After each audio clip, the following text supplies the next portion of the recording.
Okay, I think we'll get started. Thank you all for joining. And here's where I want to start. We're going to start with a beautiful quote from our guest today, Anita Williams. And Anita says, 80% heart and 20% academics. If we can capture the kids' hearts, then we can encourage them to do exceedingly and above the basic expectation. Again, this is a message from our guest today, Anita Williams. Welcome. I'm your host, Sandy Maxinowski. I'm a Dreambox regional account executive dialing in from Carmel, California. Behind the curtain, behind the curtain, monitoring the chat and question box is my colleague, Kareem Smith.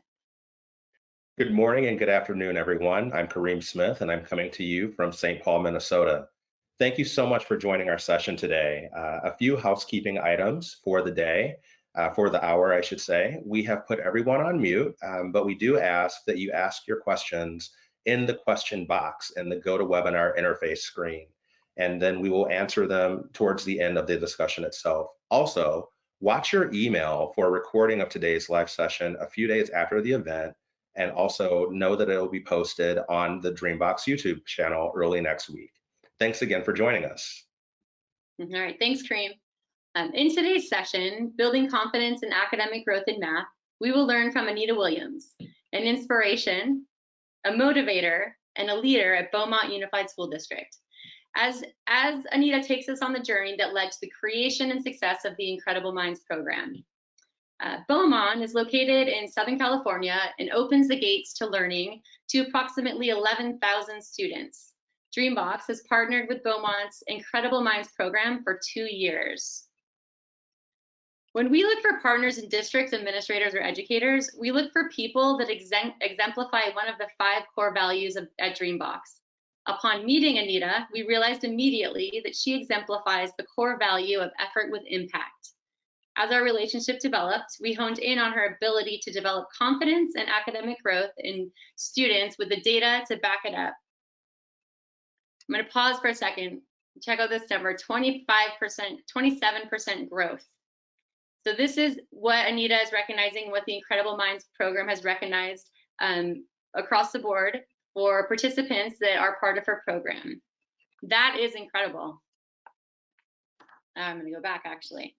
So the goal of today's session is to travel from ideation to implementation of the Incredible Minds after-school program. We'll talk through the challenges, the support and engagement tools needed, and how learning guardians, along with student agreement, have led to academic confidence and growth, specifically in math. We'll learn how Anita Williams and her team have created a powerful partnership between home and school to deliver significant results and turn the after-school program into an acceptance-based center for student growth. I'll pause. Welcome, a warm welcome to Anita. So Anita, that is quite a journey. I know your journey. Kareem knows your journey. Here at Dreambox, we know your journey, but I would love for you to share a little bit about your path, just taking you from your initial introduction into education to the role you currently have at Beaumont Unified School District. Hi, welcome everyone. As already stated, I'm Anita Williams, and I've been in education for a little over 13 years. I am actually a career changer, and I was in corporate world, business background, and I entered the world of education as an elementary teacher.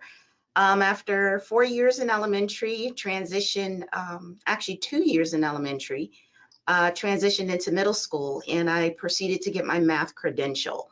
While in the classroom, I zoned in on the parent part because I always believe parents should be a part of their kids' education.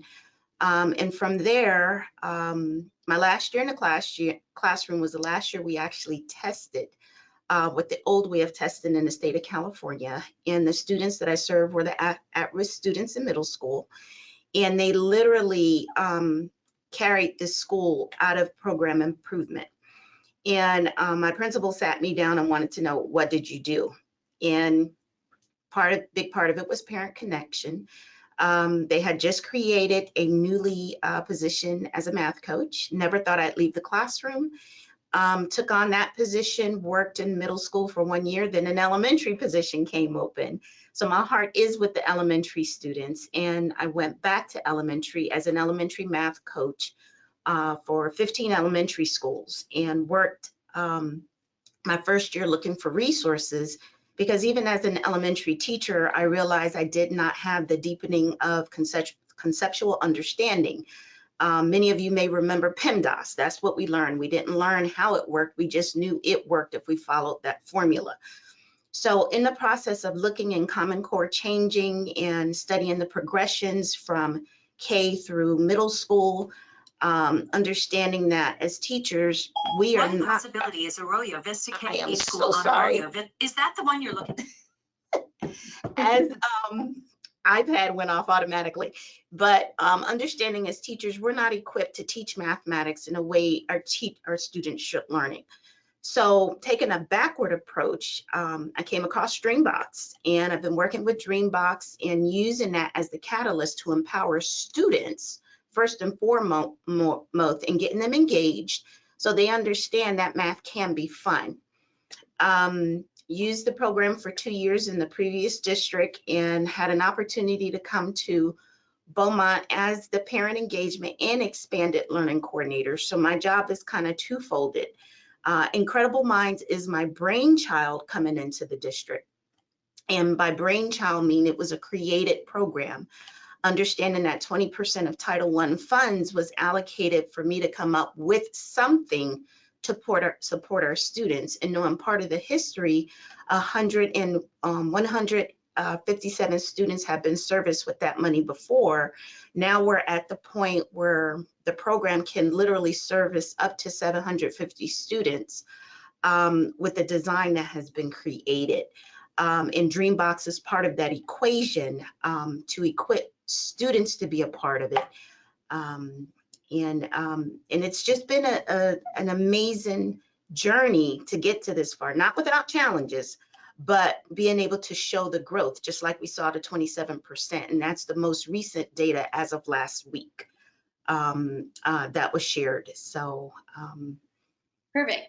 I'm gonna jump in, Anita, because I know we understand that Incredible Minds is your brainchild, and so I think what maybe our audience would like to know is a little bit about the mission behind Incredible Minds, or the why. So you came to Beaumont. I understand there was an after-school program, but what makes Incredible Minds different?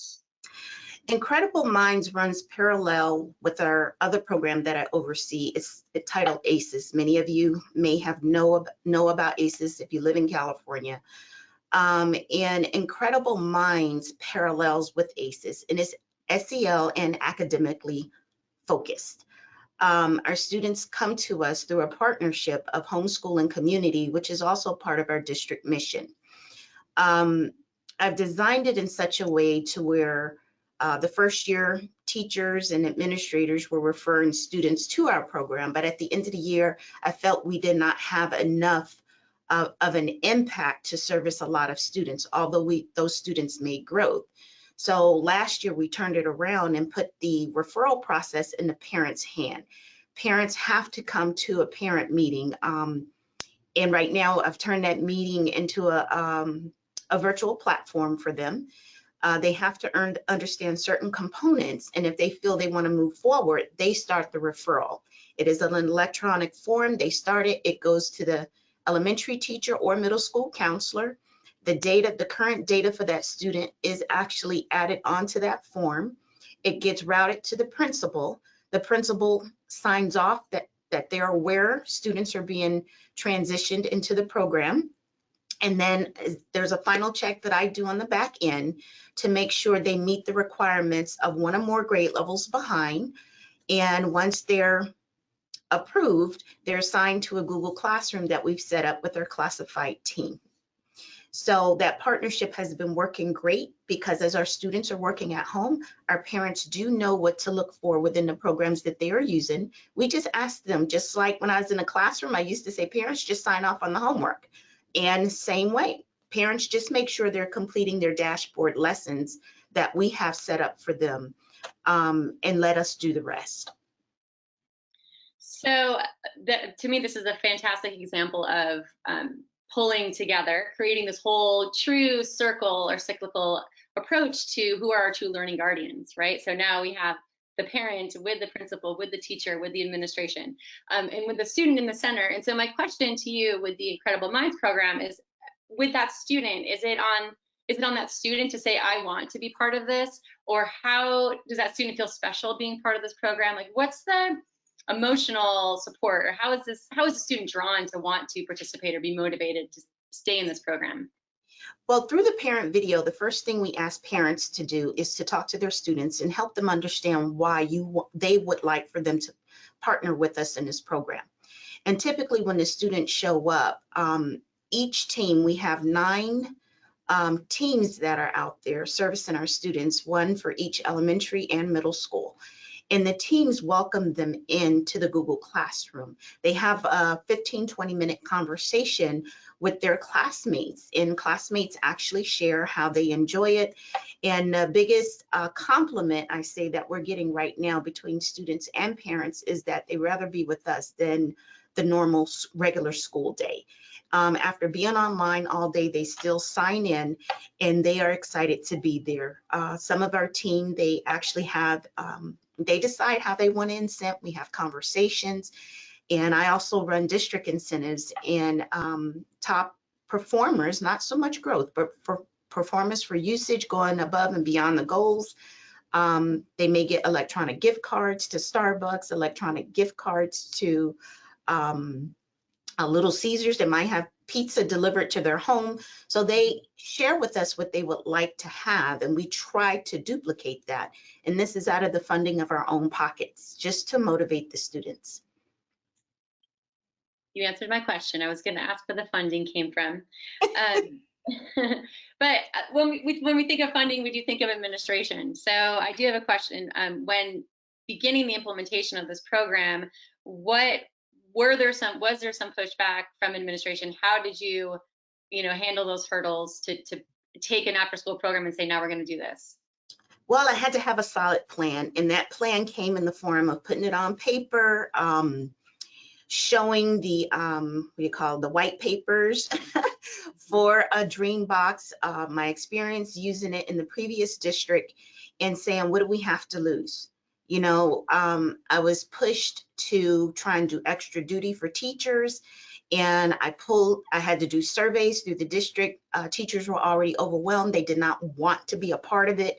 So for me, that was a benefit, because being a coach in the previous district, I knew what I needed to do to build up the team.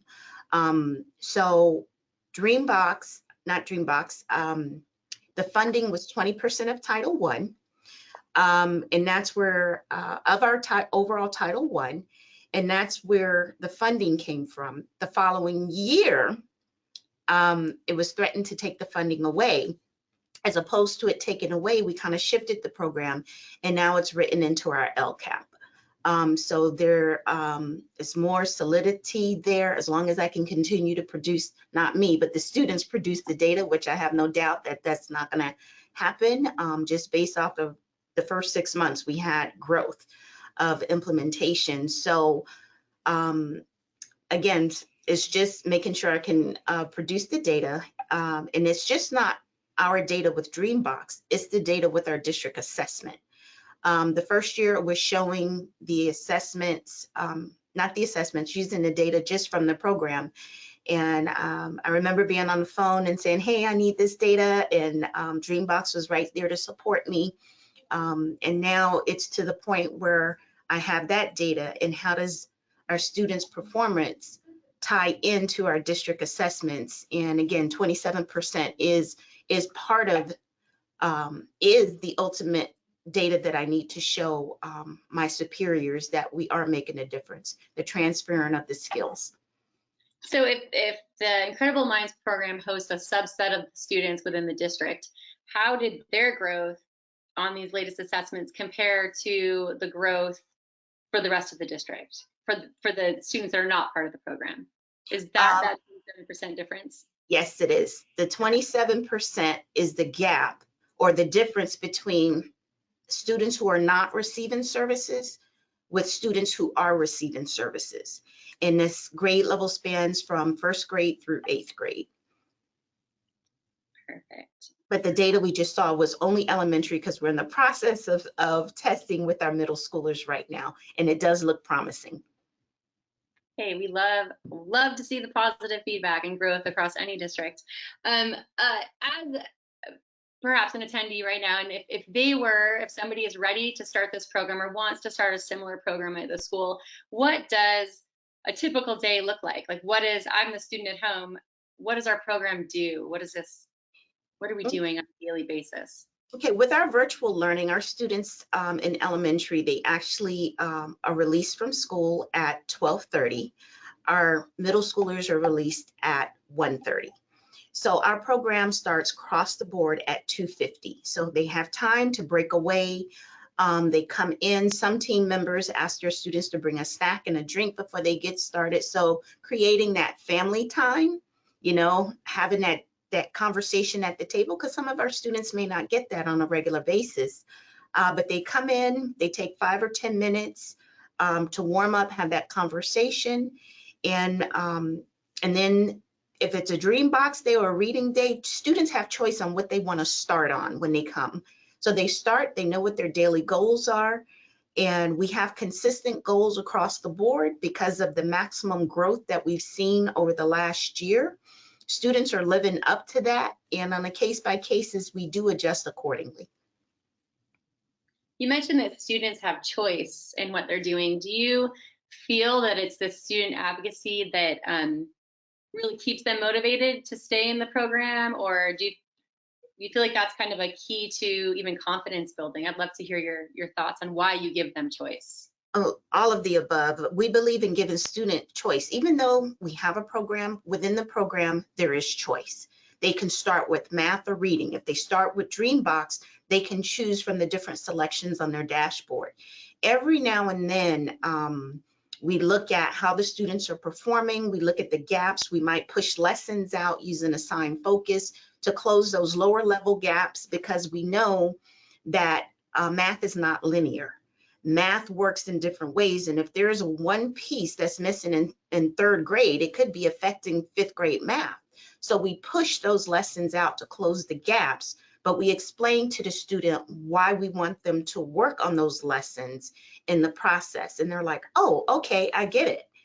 And sometimes students tell us they want to be challenged. They want to have different lessons pushed out. I've gotten to the point where I've had one student last year that we couldn't push out anything else on a particular topic because he had already mastered it. He was proficient, but he loved it so much, he wanted to do more of it.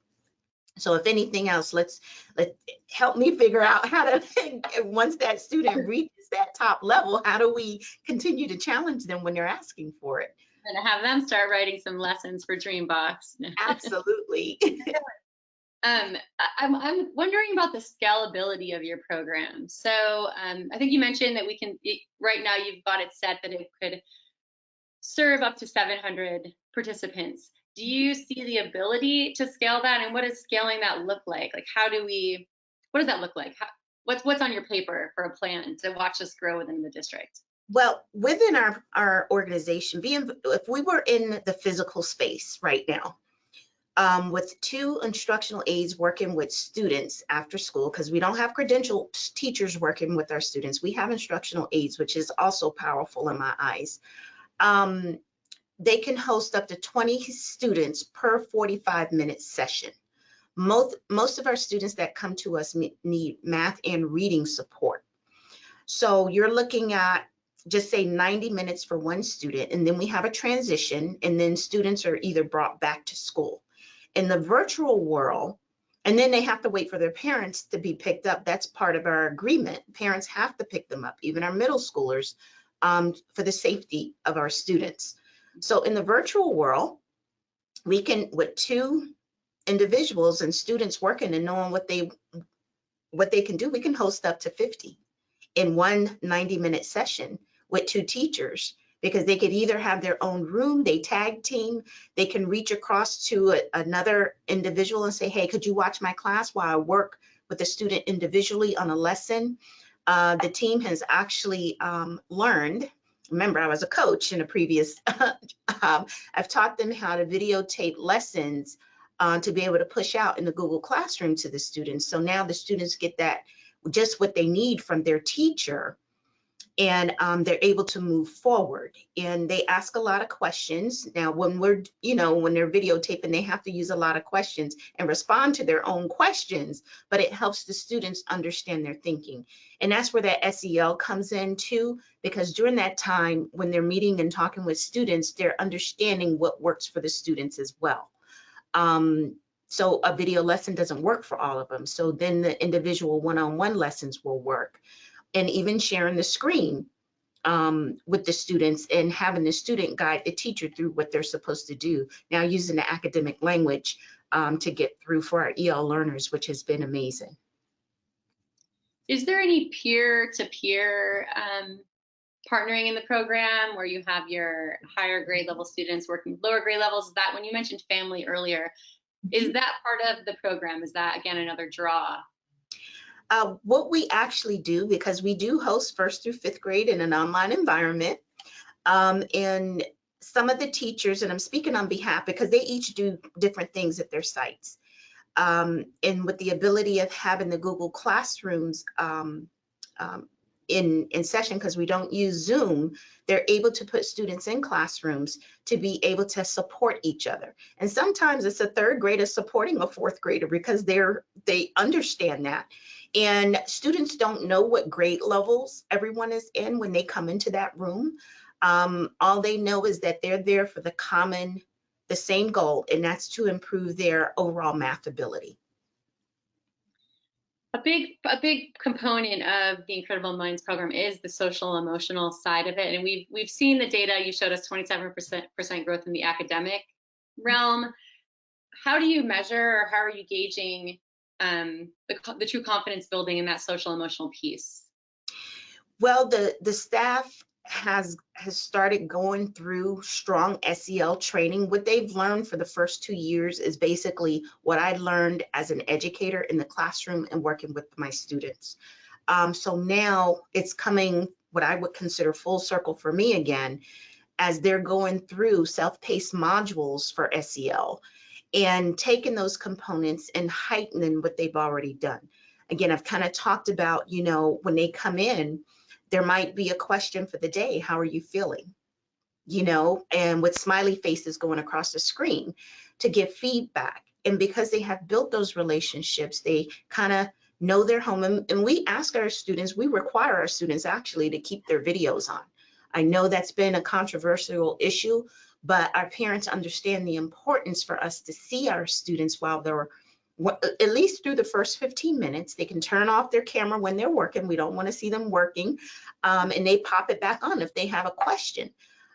So explaining to them that importance, and they know when students are having a bad day, and they'll tell them, okay, today just do one lesson for me and we'll catch up by the end of the week. Deal?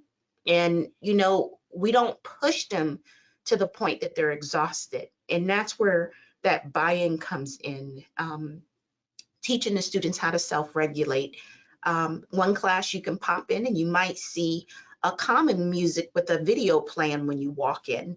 When you zoom in, and I zoom in often to check on them to make sure the staff is okay as well. And when we come together, I model certain things that they can start doing with their students on a regular basis. So there's so much going on. Have to try and figure out when to get it in. And I need to take my own advice too. So, but at the same time, practice what I preach and just kind of move forward from there. So we've talked a bit about that social emotional piece, and again, you touched on some of the tools. Obviously, we're here with Dreambox, so we've touched on the math tool, the math component. But again, if I'm wanting to start this program in my district, what are the tools that you found most successful, whether it be the communication or additional areas of content? Well, like I say, classified staff, some of them have associates, none of them have bachelor's degree. It's the SEL piece, because it goes back. You capture the heart of the students and the families, and they will take off and do the rest. So over time, that's the first thing. Build relationships, get to know your students. but also letting them know there's more to it than just a relationship building. And I'm very upfront during the interview process. Tell them there is lifelong learning here, but I also meet the staff where they are and work with them individually. And they're put in groups of 2, so they support each other as well. So it's kind of a trainer-trainer model. Most of my staff have been with me since day 1. And that's about 2.5 years ago, which is pretty amazing for an after-school program, part-time, 3.5 hours, no benefits. And those that have left have cried because they feel that they're being disconnected and they have to make those choices for their family. But I don't hold any guilt over them. I say, you have to do what you have to do. We'll be here if you decide you want to come back. And if there's an opening. But for the most part, it's the heart. And then if you're willing to learn, I can't teach heart. So that's the first thing I look for, but I can teach you the mechanics behind a lot of things. And with Dreambox, it has the internal modules for the team, and they all have completed the modules to gain a working knowledge of the math. And I tell them, you're not going to master it all. I say, you tell your students that too. You're not going to master everything, but it's here for a guide. And if it gets too difficult, just reach out to me. And I've done some one-on-ones with the middle schoolers when they get into the higher mathematics, and some of it I have to step back and think about it before I zero in with them too, because I didn't learn that way. I went back to get my credential. It didn't teach me that way. So I've been pretty fortunate to take the time to have the resources that I need to help the team and to help our students on an as-needed basis. So it's a continuous learning curve. As everything in life. Yes. I am going to take a minute here, Kareem, in the question box to see if there's any questions, anything we can open up to the audience, anything you'd like to ask Anita. Thanks. At this point, there are no questions from the audience, but I think you touched on this maybe a little bit, but I wanted to see if you a little bit deeper into the buy-in process, right? So that you've created something here that you kind of built from the ground up. And so if you could talk a little bit about the process of getting buy-in from leadership, that would be fantastic. Okay. Well, coming into this role, it was a newly created position. I am an outsider coming in. I've been told that, a lot of, I guess you can say moves in the district or promotions have been from within. So I came in from out of the district, and part of it was because of a different perspective from what's been shared with me. And building relationships, it have been tough, but it's the data that speaks. When the program first launched, it was before it was launched, we test out the programs with our ACES program. And the intent was to build some data, and we built the data, and it was promising. Within a 6-month time frame, we had some growth. And sharing that information, but it's almost like if you can't compare it and feed it into what we're doing here at the district, it doesn't mean anything to us. And even as a teacher, I could be doing certain things, but if it's not transferring into what we need to see overall, it's not going to work. So I always keep those things in the back of my mind. So last year, this time was my first opportunity to present the data to the administration, the principals and the APs at a principal meeting. And once presenting the information, a couple of the principals was like, well, how can we get this into the hands of our teachers? And so you see the data, you want it. Now I want my teachers to do it. So my response was, when I was building this program, I was told not to put one more thing on the teacher's plate. So as it sits now, this is to remain in an academic enrichment program after school. So we got a few referred students from that piece. Then the following year, actually that was the year before, the following year, which was last school year, is when we took the process of the referrals and put it into the hands of the parents. So the referrals were happening, parents were being notified because they still had to attend a parent meeting, but it wasn't happening quick enough for me. We may have had maybe 50 students at that time.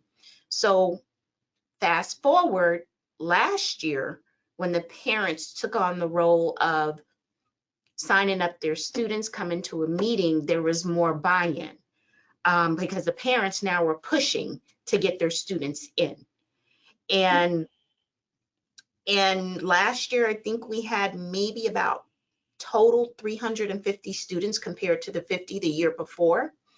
And this year, everything is online.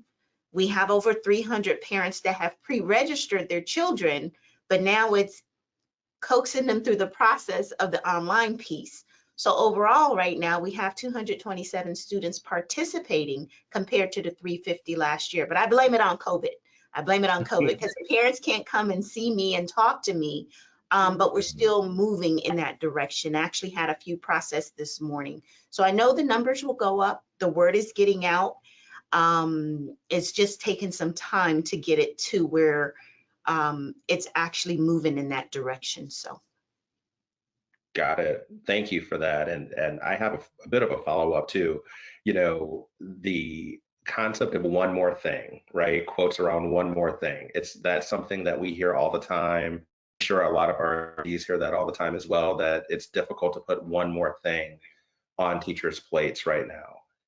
Can you talk a bit about, it sounds like the parents kind of having their connection, having their involvement, having their partnership has helped to eliminate or absolve some of that one more thing type of issue. Can you talk a bit about how you've dealt with that type of challenge too?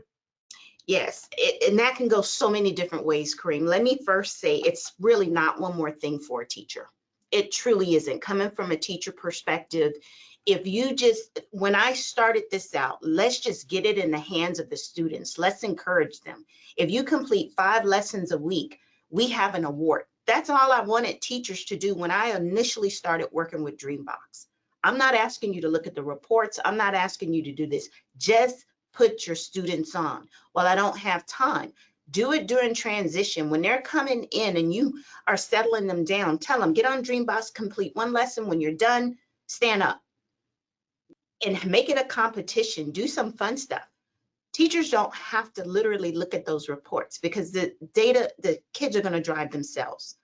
So just in terms of, getting students on, purchase the program, get them on. That's the key piece. But it has to come with a level of understanding that we're going to implement, we're going to put it in place.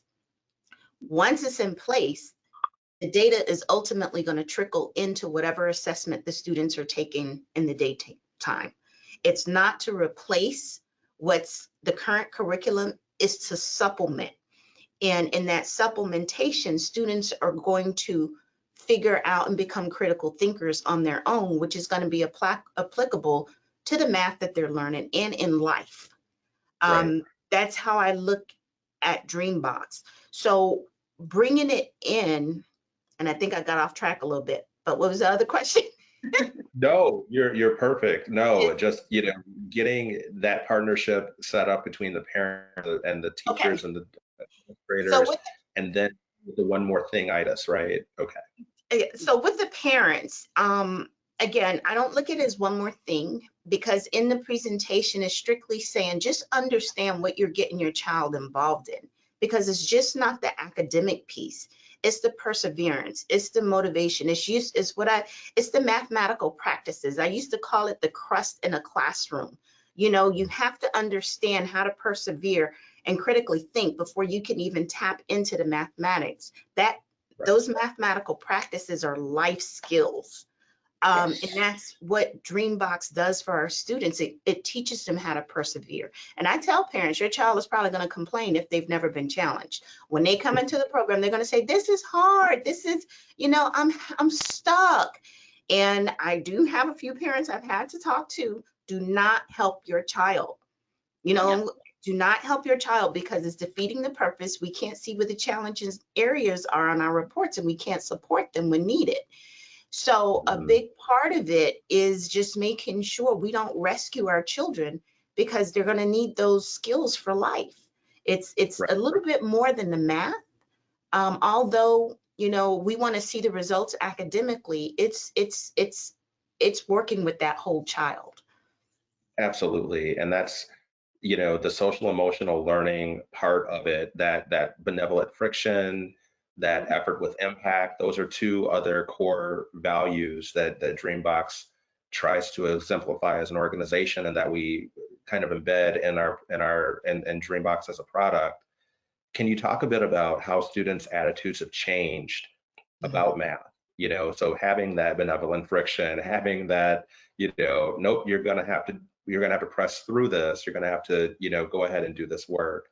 How have students' attitudes changed about math so far that you've seen?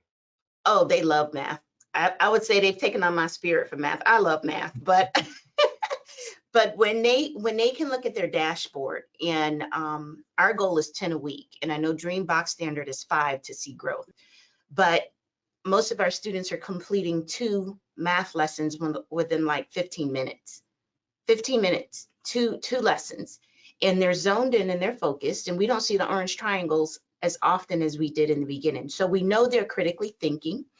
I know there was a point in time where I reached out to Dreambox, and the students found, I didn't know this, but every time they hit that help button, they're going to have an orange triangle by their name at the end of the week because they used the help button. We didn't realize that. So students stopped using that help button, and now they're really starting to zone in and critically think. So that education piece of why certain things happen, because the teachers tell them, you have an orange triangle by your name. I need to work with you. No, I don't. I got through the lesson. And when we display, we find out that they know what they're doing, but they're hitting that hint button thinking something as magical is going to pop out to help them a little bit more, as opposed to redirecting them like we do with our questions. How do you think this number plays into this, or whatever the language they're using with the students? But it's their attitudes they're excited to come. And again, it goes back to the students and the parents letting us know that they'd rather be with you than in a regular school day, because Right. it's That's awesome. We do have a couple of questions from our attendees. One was, what do you do to support students when they do not meet their goals? okay. Their goals are weekly goals set up by number of lessons that they complete.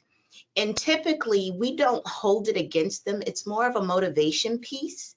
And on their dashboard, they can just literally check and see what they've met. If they meet 5, we know that they're still growing, because that is the standard for Dreambox.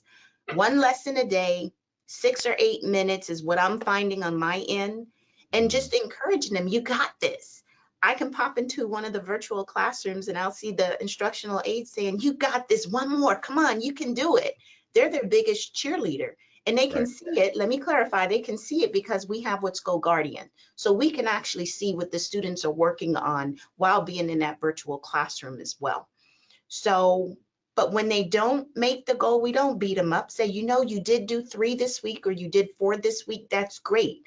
But next week, what are we going to do differently? Put it back on the student. They know it. Yep. What are we going to do differently? How can I help you?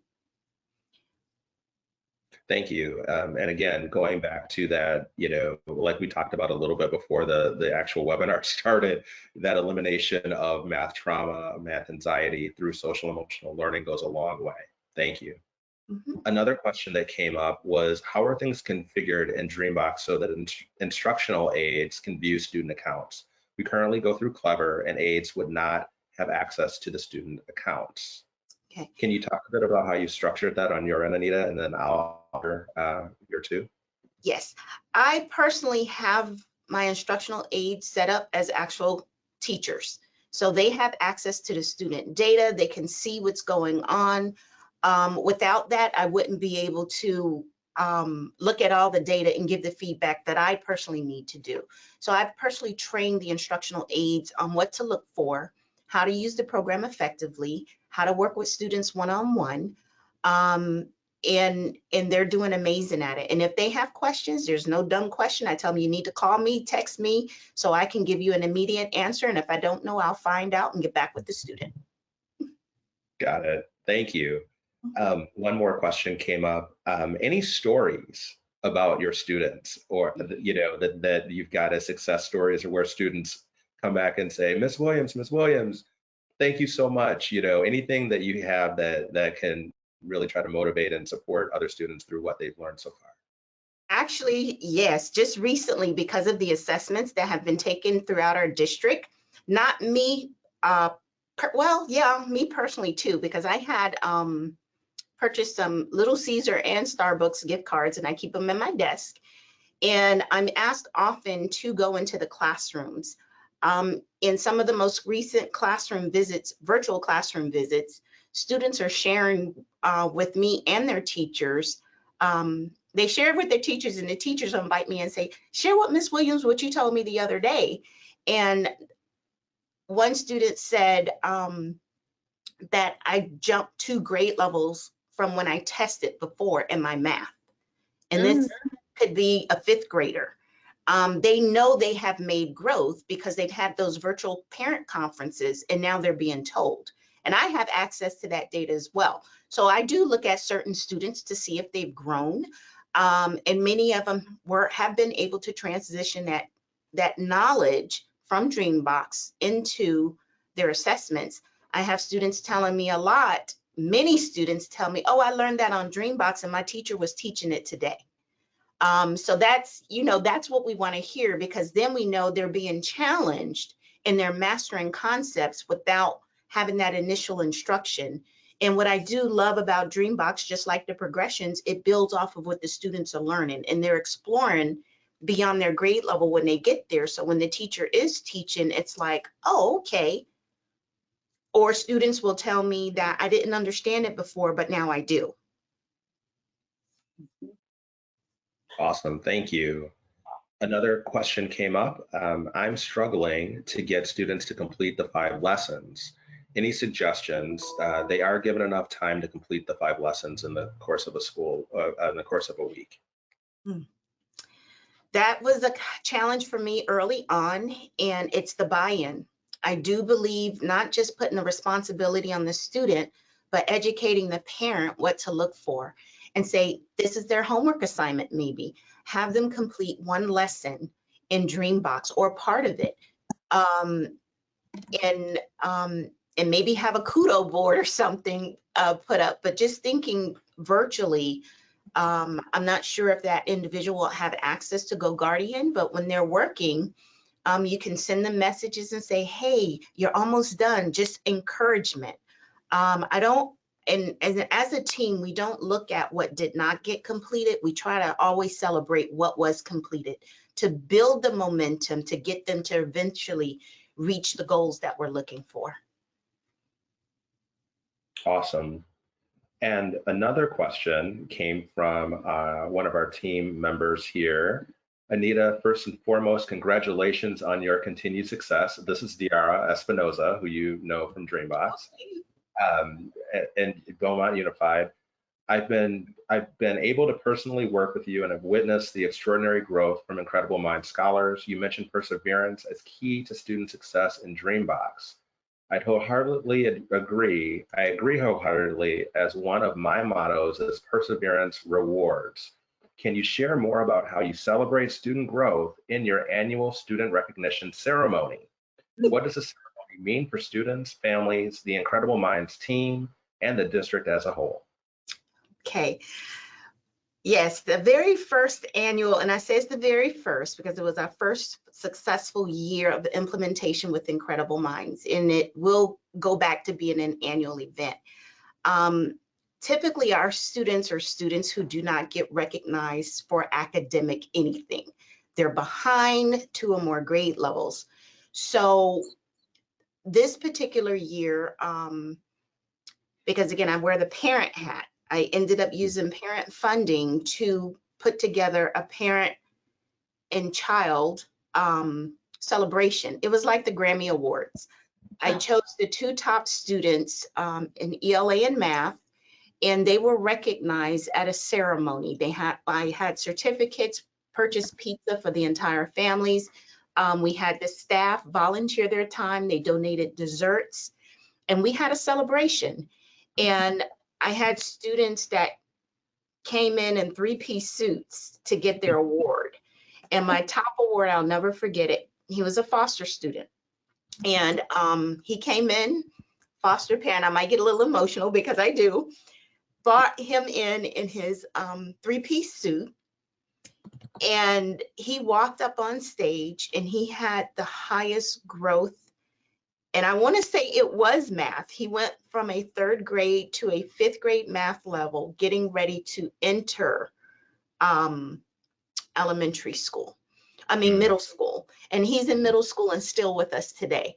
So, but the families had an opportunity to recognize their children, see their children get recognized for the academic success, which had never happened. And the entire family was invited, and there was approximately 145 individuals in the boardroom. And at the end, students were invited up to do a little dance with me. And it was pretty amazing. And that's my connection with the students and the staff. And the staff actually awarded the certificates to the students as they walked on stage. It was amazing. How could I forget about that? It was, I can't wait to be able to do that again. And right now we do celebrate our students monthly, but yes. That's awesome. Beautiful. One thing that you mentioned as well is the obviously the connection between families and the school, and it's so great to have the families involved in all steps of the process, right? The celebrations as well as getting started. A question that came up is, how often do you try to reach out to families for both reporting progress and conferences? Basically, we need a white paper on exactly what you're doing. Okay. Every week, the staff, every Monday and Tuesday, the staff, and we're getting ready to change your schedule, but let's just say every Monday, parents actually get a progress report. And it just simply says your child met their goals or they did not meet their goals. And they do it in a fun way. I've actually personally purchased this program that they can all tap into, and they send gifts. So when the parent clicks on it, it's an automated gift. It might throw confetti out automatically and say the student completed both of their goals, or they didn't meet their goals. What can we do to help your child next week? And typically we see that goal met next week. So weekly, we send something to our parents. When it comes to the detailed reports, for our parents, we let them know if they want them at any time, they can reach out. Anyone that signs that agreement, our agreements let the families know that those individuals have access to the student data, but they have to contact me directly. I don't put the responsibility on my team to talk about the data with the families because they don't have the in-depth knowledge. So when they ask for them, I release them for IEPs, but we cannot be written into the IEPs. We're a resource, but we cannot be written because we are an after-school academic enrichment program. So we supplement and we show the growth. So I get asked often about the growth reports, and then I tie it in with the district assessments to show the multiple measures of data. Got it. Thank you. And that looks like all of our questions at this point. Awesome. Great. Well, we cannot thank you enough, Anita, for your time. We're wishing everyone on the line a happy holiday, and we'll, as Kareem mentioned earlier, we will definitely get this recorded session into your inboxes, and we hope to hear from all of you should you want to learn more about Dreambox or have some great stories to share yourself. Thank you. All right. Thanks so much, everyone. Okay. Happy holidays.